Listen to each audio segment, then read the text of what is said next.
ਸਤਨਾਮ ਜੀ ਵਾਹਿਗੁਰੂ ਵਾਹਿਗੁਰੂ ਵਾਹਿਗੁਰੂ। ये तस्वीरें आपको पंचकुला के गुरुद्वारा श्री नाड़ा साहिब की दिखा रहे हैं, जहां पर उद्योगपति रॉबर्ट वाड्रा पहुंचे हैं। उन्होंने माथा टेका। इसके अलावा उन्होंने लंगर हॉल में पहुंचकर सेवा की और लोगों को अपने हाथों से प्रसाद परोसा।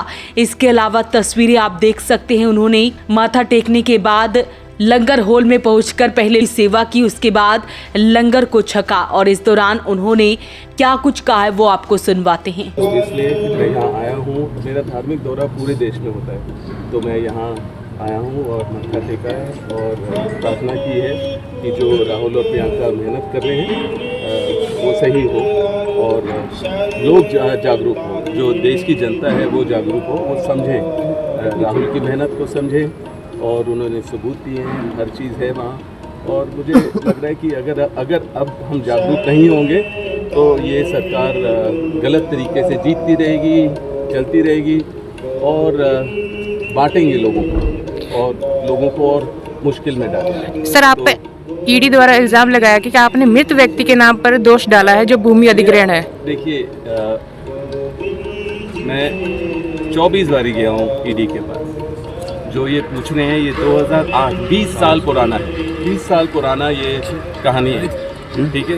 20 साल में जो मेरे व्यक्ति मेरे साथ काम करते थे वो सब उनके पास इंफॉर्मेशन है, शुरू से अभी तक सारी इंफॉर्मेशन है और मैंने सारे जवाब दिए, कोई भी गलत चीज़ नहीं की है।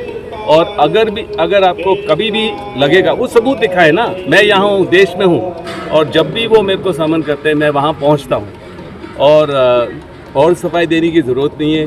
अब चार्जशीट है तो जो भी आगे होगा देखेंगे, पर मैं तो पूरा यहाँ हूँ, जवाब दे रहा हूँ, कोई डरने की ज़रूरत नहीं है, कोई छुपाने की चीज़ है ही नहीं। और साहब, कल जिस तरीके से राहुल गांधी ने जो बिहार से मृत लोग घोषित कर दिए गए थे उनके साथ चाय पी है और क्लेम किया है कि ऑफकोर्स जो बोल रहे हैं वो सही है। सबूत है, सबूत के साथ वो जो भी बोल रहे हैं वो सबूत है उनके पास, वो बहुत क्लियरली उन्होंने प्रेस कॉन्फ्रेंस की और अब वो सामने डाल रहे हैं पूरे एक कंस्टिट्यूएंसी का जो भी उन्होंने कार्रवाई की, क्योंकि आप देख रहे हैं इलेक्शन कमीशन पूरी इन्फॉर्मेशन दे नहीं रही है, वो गलत तरीके अपना रहे हैं, वो प्रेशर में है। जैसे आपने ईडी के बारे में पूछा, वो भी खाली अंदर मेरे से बोलते हैं कि अब मैं क्या करूं, प्रेशर ऊपर से है सर, क्योंकि इनके जो इल्ज़ाम हैं उनको भी पता है बेबुनियाद है। तो जो अगर जुडिशरी हो या मतलब कि इलेक्शन कमीशन हो या आपके जो ईडी और सारी ये जो संस्थाएं, अगर इसको बीजेपी कंट्रोल करेगी तो सफाई कैसे मिलेगी, सफाई कैसे मिलेगी? ये मतलब 20 साल से चला आ रहा है ये सवाल, बकवास सवाल। और 12 साल से मेरे को मतलब जब से सरकार आई है बुलाते जा रहे हैं। सबको पता है, जो भी आपके यहाँ पंजाब में जब चन्नी जी थे वो उम्मीदवार थे, उनको भी परेशान किया, उनके परिवार को भी परेशान किया। जब वो इलेक्शन जीत गए यहाँ दूसरी पार्टी आ गई तो फिर उन्होंने वो सारे कहानी भूल गए, जो इल्ज़ाम थे वो भूल गए। तो ये तरीका नहीं है अपनाने का, जो ये गलत इस्तेमाल करते हैं, दुरुपयोग करते हैं एजेंसियों का, तो गलत है। हाँ जी, इलेक्शन कमीशन कह रहा है कि सबूत जो है राहुल गांधी जी के पास या फिर प्रियंका गांधी जी के, वो जमा कराएं और एक शपथ पत्र दें।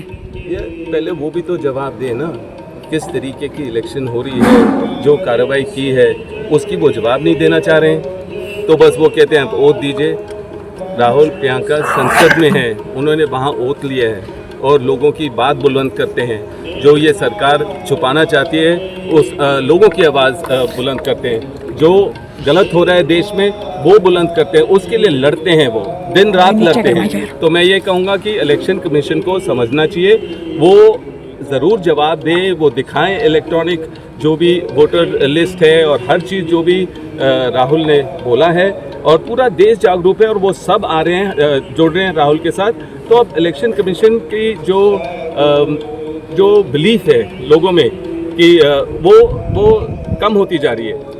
तो मैं यही कहूँगा कि राहुल को समझें, लोग जनता जागरूक हों और उनके साथ चलें और तभी आपको फ्री और फेयर इलेक्शन मिलेंगे आगे। दरअसल 4 दिन पहले ही ईडी ने अपने चार्जशीट में दावा किया है कि कांग्रेस सांसद प्रियंका गांधी के पति रॉबर्ट वाड्रा ने 58 करोड़ रुपए अवैध रूप से कमाए।